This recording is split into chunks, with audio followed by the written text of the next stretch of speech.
పెట్టే LPG subsidy డబ్బు అకౌంట్లో కనిపించడం లేదా? అది ఎక్కడికి పోతుందో ఓసారి క్లియర్గా తెలుసుకుందాం. ప్రతి సిలిండర్కి ప్రభుత్వము రూ300 సబ్సిడీ డైరెక్ట్ బెనిఫిట్ ట్రాన్స్ఫర్ రూపంలో మీ బ్యాంక్ అకౌంట్లోకి పంపిస్తుంది.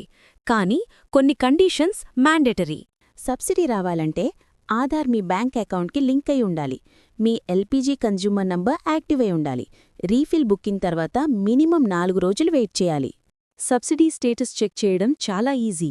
మై ఎల్పీజీ పోర్టల్ లేదా myhpgas.inలోకి వెళ్ళి మీ కన్జ్యూమర్ నంబర్ ఎంటర్ చేస్తే కంప్లీట్ సబ్సిడీ హిస్టరీ కనిపిస్తుంది. 4 రోజులు అయిపోయినా సబ్సిడీ రాకపోతే వెంటనే 1800-23333-555కి కాల్ చేయండి. ఆధార్ బ్యాంక్ లింకింగ్ ప్రాపర్గా ఉందో లేదో వన్స్ వెరిఫై చేసుకోండి. రెగ్యులర్గా సబ్సిడీ చెక్ చేస్తే మీకు ₹1 కూడా మిస్ అవ్వదు. యూస్ఫుల్ అనిపిస్తే వెంటనే లైక్ చేసి షేర్ చేయండి. మీకు సబ్సిడీ టైంకి వస్తుందా? కామెంట్లో చెప్పండి.